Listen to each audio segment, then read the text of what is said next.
Good morning and welcome back to another vlog of our channel. स्वागत है आप सभी का। तो जैसा कि आपने लास्ट एपिसोड में देखा था, हम कैथल से निकले थे डलहौजी के लिए और रास्ते में पहुंचे थे अराउंड लुधियाना पहुंचने वाले हैं। तो खाना वाना खा लिया है, ब्रेकफास्ट। आई मीन बड़ी मुश्किल से मुझे मेरी मनपसंद की सब्ज़ी, पूरी सब्ज़ी मिली और वहाँ से ब्रेकफास्ट करने के बाद फाइनली हम निकल गए हैं अभी आगे जी। हम क्या मतलब, मैं निकल गया हूँ। हम कोई नहीं गाड़ी में और कोई नहीं, मैं अकेला हूँ। तो मेरी आदत है वो हम निकल जाता है मेरे से अपने आप ही। तो निकल गया हूँ जी। तो यहाँ पे लुधियाना में रास्ते में एक वो आएगा, क्या बोलते हैं आपको, मोंटी कार्लो का शोरूम आएगा। अगर वो दिखा तो वहाँ रुकेंगे, चल के आते हैं वहाँ पे, एक बार देखते हैं कुछ अगर यूनिक सा मिलता है, टी शर्ट वगैरह, सो विल बाय। यहाँ पे बेसिकली फैक्ट्री आउटलेट है, तो इसलिए थोड़ा सा इंपॉर्टेंट है वैरायटी की टर्म में। Authenticity in terms of genuinity of your product मतलब बहुत सही है। तो यहाँ पे ट्राई करेंगे एक बार, देखने का मिलता है कुछ। तो हम पहुँचे लुधियाना और हमें लुधियाना में ना पहुँचते ही क्या हुआ, यहाँ पे एक ओसवाल वुलन मिल्स है और एक मोंटी कार्लो की बेसिकली फैक्ट्री है। तो उसके बाहर ही यहाँ पे फैक्ट्री आउटलेट है। मैंने कहा चलो एक बार देख आते हैं, बाई चांस कुछ पसंद आता है अगर तो एक बार राउंड लगा के आते हैं, अंदर देखते हैं क्या मिल सकता है। चलो फाइनली डिड सम शॉपिंग। मेरी एक बहुत लॉन्ग अवेटेड टी शर्ट थी मेरे पास, आई मीन मैंने अपने कार्ट में ऐड करके रखी हुई थी, ठीक है। उसका साइज़ मुझे नहीं मिल रहा था, ऑनलाइन बहुत ट्राई किया, वो नहीं आ रहा था और एक दो स्टोर्स पे और पता किया तो वहाँ पे मेरा साइज़ नहीं मिल रहा था। पर फाइनली यहाँ पे मुझे वो साइज़ भी मिल गया, सेम कलर मिल गया, बहुत मज़ेदार। तो फाइनली जी यहाँ से निकलते हैं आगे। आई एम वेरी हैप्पी कि यहाँ रुका एंड आई गॉट समथिंग। ये वो जो खुशी होती है ना आपको कि आपको कुछ बहुत टाइम से आप उसको ढूंढने की ट्राई कर रहे थे and you finally get that stuff, right.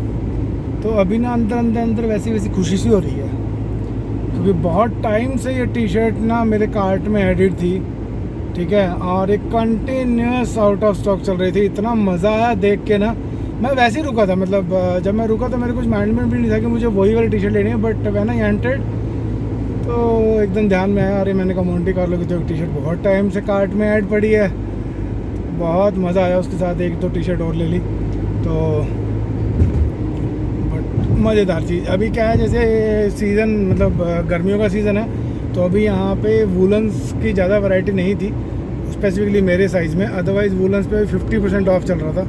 तो अगर 2XL वगैरह किसी का 2XL तक जो साइज़ था, बेसिकली मेरे को 2XL थोड़ा सा ज़्यादा बड़ा आता है, तो 3XL तक आता है मेरे को। तो 2XL तक अगर यहाँ पे नॉर्मल फिजिक है आपकी, तो यू कैन ईज़िली गेट मतलब 50% पे मोंटी कार्लो के कपड़े, कैन यू बिलीव, 50% पे। तो और बहुत अच्छे कोई फैक्ट्री आउटलेट है, तो आपको मतलब क्वालिटी एश्योरेंस है, वैरायटी मतलब बेइंतहा वैरायटी है, बेइंतहा वैरायटी इसको बोलते हैं ना। तो मज़ेदार था, बट मज़ा आया। चलो जी अब चलते हैं आगे, फिर कभी चक्कर लगेगा, फिर कभी यहाँ से देखेंगे सर्दियों वर्दियों में चक्कर लगेगा तो फिर सर्दियों की टी शर्ट वगैरह को देखेंगे यहाँ से। बाकी लुधियाना क्रॉस हो रहा है अभी। आई थिंक लुधियाना में ट्रैफिक कंस्ट्रक्शन वगैरह चल रही है, ये देखो जी कंस्ट्रक्शन चल रही है, तो उस चक्कर में जगह जगह डाइवर्जन्स लगे हुए हैं। तो चलो जी पहुँचते हैं, बहुत लेट हो गया, तो रुकते अप्रॉक्सीमेटली 11 बजने वाले हो गए हैं। इस रोड पे क्या कर रखा है, लुधियाना क्रॉस हो गया जी। अभी आपने देखा, टी शर्ट वगैरह ले ली, बढ़िया एकदम बढ़िया मिल गई। तो इस रोड पे क्या है, मतलब रोड कंडीशन बहुत अच्छी है, नो डाउट, उसमें कोई डाउट नहीं है। But at the same time toll भी बहुत है फिर। हाँ बट ये है कि ऐसी रोड रहे तो फिर आपको टोल देने में भी प्रॉब्लम नहीं होती है। एटलीस्ट बेकार रोड पे भी टोल देना पड़े देन इट हर्ट्स, अदरवाइज़ तो ठीक है। चलो मतलब आपको लगता है कि चलो ठीक है, इतनी बढ़िया सड़क है, उतना ही आपका क्या है ना, उन सब पे बच जाता है, आपका फ्यूल एक्सपेंसेस और ये सब कवर हो जाते हैं, तो मोर लेस बराबर ही पड़ता है।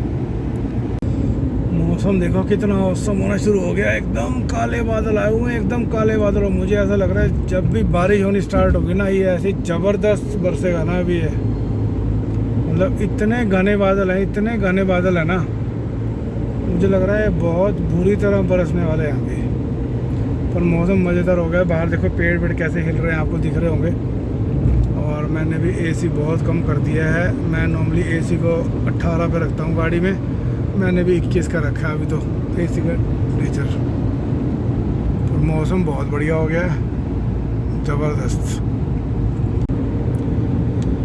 बाहर हवा इतनी तेज़ चल रही है, गाड़ी के अंदर बैठे बैठे आई कैन फील कि हाँ वो एक प्रेशर से बीच बीच में ना हवा का प्रेशर सा आ रहा है, जैसे इतनी तेज़ चल रही है बाहर हवा। मतलब मौसम एकदम ही, मतलब लुधियाना में रुके थे तो मौसम ऑलमोस्ट एकदम गर्मी थी। मतलब वहाँ तो जैसे लुधियाना से बाहर निकल के एक फगवाड़ा है, बहुत ज़्यादा डिस्टेंस कवर नहीं किया हम लोगों ने, बट थोड़े से ही डिस्टेंस में इतना मौसम का चेंज हो गया, इतना मौसम का चेंज हो गया एकदम।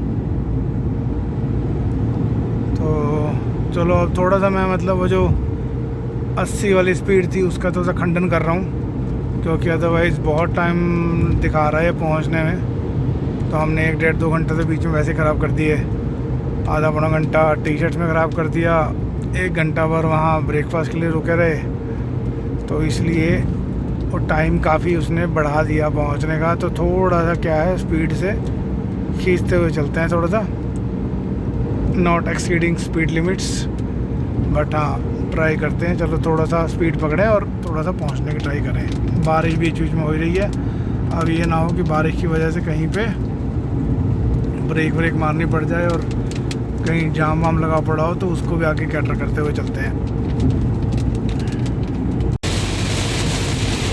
देख रहे हो बारिश का लेवल, इतनी स्पीड से बारिश हो रही है, कुछ नहीं दिख रहा है, कुछ भी नहीं। मतलब वाइपर साफ कर रहा है पर उसके बाद भी नथिंग इज विजिबल। देखो जी ऑलमोस्ट जलंधर पहुंच गए हैं। जलंधर है यहाँ से 12 किलोमीटर सिर्फ। चलो जी स्पीड थोड़ी सी कम हो ही गई, जो मैं कह रहा था बारिश की वजह से स्पीड कम हो जाएगी, बारिश की वजह से स्पीड कम हो गई थोड़ी सी। देखो जी कितने बजे पहुँचते हैं हम। जलंधर आके हम तो जाम में फंस गए। पिछले आई थिंक 15-20 मिनट हो गए हैं इसी जाम में चल रहे हैं धीरे धीरे। मान लीजिए अराउंड आधे घंटे के बाद वो जाम थोड़ा सा खुला, और बस जाम खुलते ही वो राइट आना था मेरे को, जलंधर से एक्चुअली मुड़ना था पठानकोट के लिए। तो जलंधर से जो अमृतसर वाला हाईवे है वो छोड़ दिया और पठानकोट वाली साइड निकल पड़े हैं। तो ये वो हाईवे है जो चल रहा है।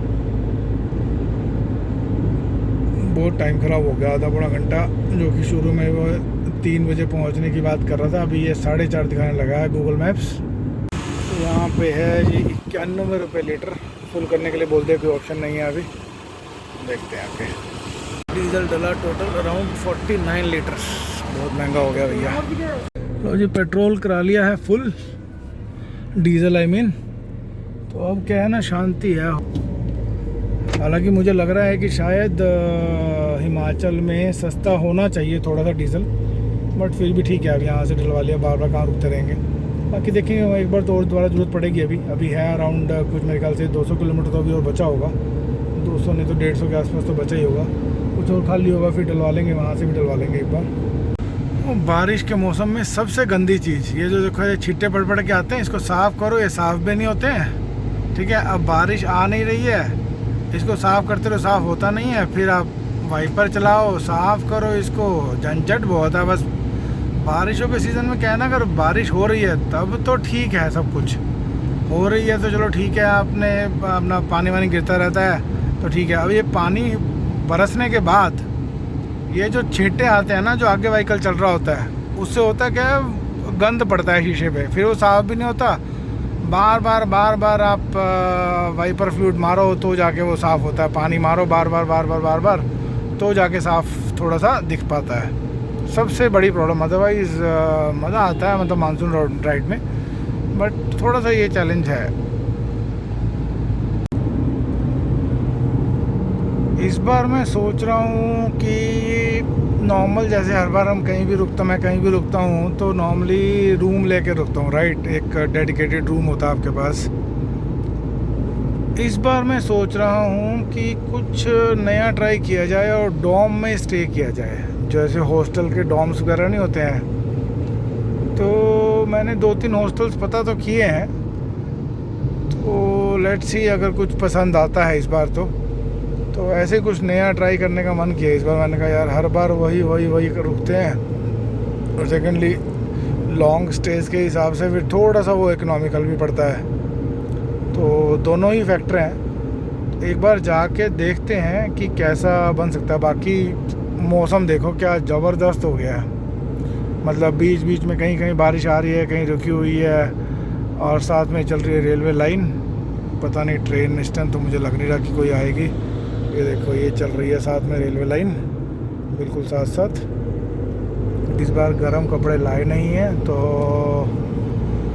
इस बार थोड़ा सा चैलेंज हो सकता है। अगर ठंड हुई तो वहाँ से कुछ देख लेंगे, मतलब अगर लेने का मन बनेगा या लेने का इच्छा हुई तो वहाँ से ले लेंगे, अगर ठंड वंड लगी ज़्यादा।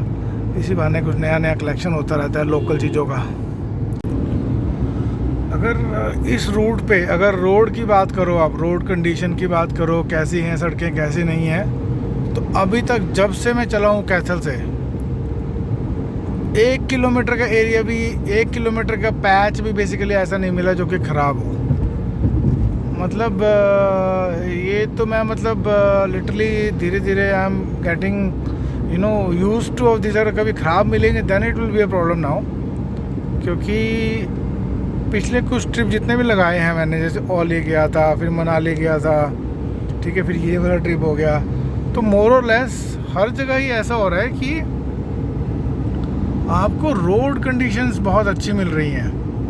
तो ये एक अच्छी चीज़ आई बिलीव हुई है, मतलब और प्रॉपर मतलब 4 लेनिंग है। जहाँ तक बीच में कुछ पैच आया था जहाँ डबल लेन का था, ठीक है, अदरवाइज सारा रास्ता अभी तक 4 लेनिंग का मिला है। कुछ होगा 20-25 किलोमीटर का रास्ता होगा जो कि डबल लेन था, मतलब विदाउट डिवाइडर वाली जो लेन होती है, ठीक है। अदरवाइज पूरा रास्ता आपको 4 लेन, बीच में इतना बड़ा डिवाइडर, ठीक है। सो ये सब चीज़ें क्या है, आपकी गाड़ी की लाइफ बढ़ाती हैं, परफॉर्मेंस बढ़ाती हैं। उसके बाद आपकी सेफ्टी सिक्योरिटी बहुत इंक्रीज़ कर देते हैं ये सब चीज़ें, क्योंकि आपको सिर्फ अपनी लाइन में चलना है, सामने से कुछ नहीं आ रहा। मेजरली जो एक्सीडेंट्स होते हैं वो मतलब एकदम आमने सामने वाले ज़्यादा होते हैं एक्सीडेंट्स।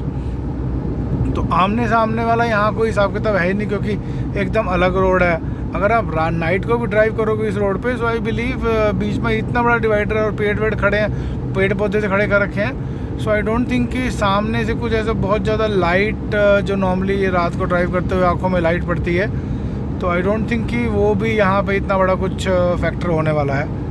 तो ओवरऑल मतलब road conditions are really amazing, मतलब बहुत फैंटास्टिक है रोड कंडीशंस। इधर ना ये शहर बहुत आ रहे हैं इस रोड पे, जब से ये अमृतसर वाला हाईवे छोड़ा है ना। हालांकि बीच में ये बना हुआ है कुछ एक एक्सप्रेस वे काइंड, मतलब जो सर्विस लेन है वो साइड में है, जैसे दिख रहे। तो ये बीच वाली जो है main express way kind of बनाया तो हुआ है, बट उसके बाद भी ट्रैफिक बहुत है इस रास्ते पे। और उसके अलावा जितने भी शहर आ रहे हैं सारे बड़े बड़े शहर हैं, जैसे अभी ये मुकेरिया आके गया, इतना बड़ा शहर है, इतना बड़ा शहर है ये। मतलब जितने भी शहर आ रहे हैं इनफैक्ट, मतलब उनकी मार्केट ही इतनी बड़ी बड़ी लग रही है। तो उस चक्कर में क्या है ना, ट्रैफिक थोड़ा सा मतलब बीच बीच में मिल रहा है, उस चक्कर में आपकी जो स्पीड है वो overall is getting reduced. But best part क्या है, रोड्स अच्छे हैं तो एटलीस्ट वो वाला जाम नहीं मिल रहा है कि रोड ख़राब है, पानी भरा हुआ है कहीं पे, तो उस चक्कर में जाम मिल गया, तो वो वाला जाम नहीं है। बट हाँ, ये सब चीज़ें चल रही हैं जो बाकी हैं।